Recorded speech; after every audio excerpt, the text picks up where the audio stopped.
Welcome back to Series 2. This series is all about relationships. It's caring, it's revealing, it's enlightening. It's a series you can still respect in the morning. And it's a series that you can take home to meet mom and dad. It's a keeper.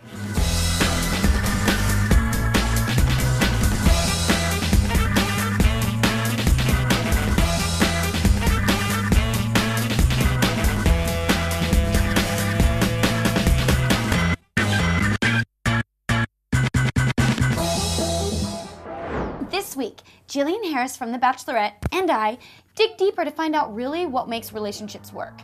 And one of our top topics for discussion is family and the dreaded in-laws. Dun dun dun!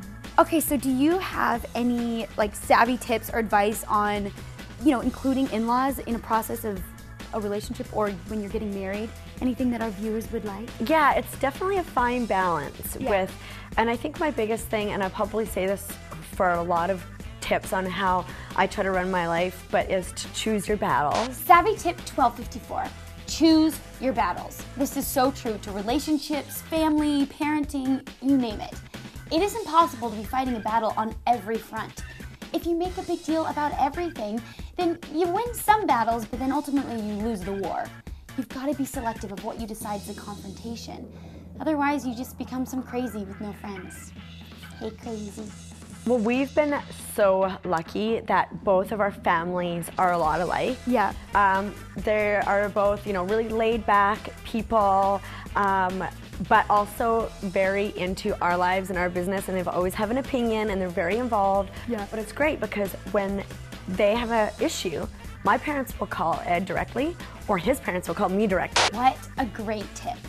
Make it okay for your in-laws to contact you directly if there's a problem or a conflict. It's better than hiding something inside or channeling it to your partner. That's just not healthy or helpful. And parents, do not abuse the privilege. If your grown children have allowed you into their lives, you really don't have a lot of chances to get it wrong. Parents are always going to be a little bit snoopy, or they're always going to do something that drives you a little bit crazy. Yeah. A little bit crazy? Really? Nah.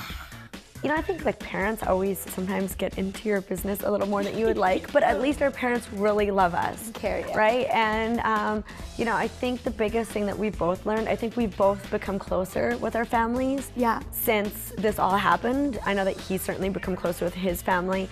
My parents and his parents want us to hurry up and get married and have kids. And we want to just move at our own rate. Not that we don't want to do it, but we just want to make sure that we're not rushing into things because our whole relationship has been rushed. So that's the one thing that we try telling our parents, we're going to make it, we're going to be fine. We'll have kids eventually. Okay, so enough with the hurry up and have kids thing. There are enough pressures in life without having that one constantly thrown into the mix.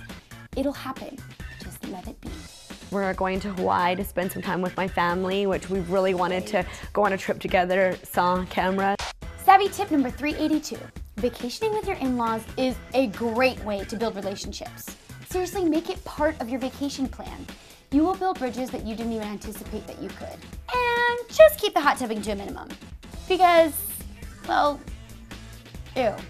And I think our parents both know that we're going to make our own decisions and that there are some boundaries, but our parents are pretty involved, or at least we make them think they're involved. Make them think that they're involved. I think that's the perfect way to wrap up this week's show. So, what did we learn this week? Choose your battles, vacation with your in-laws, and let your in-laws have a sense of involvement. And if all that doesn't work, fake it. Next week, we tackle the two biggies. Sex and money. See you then.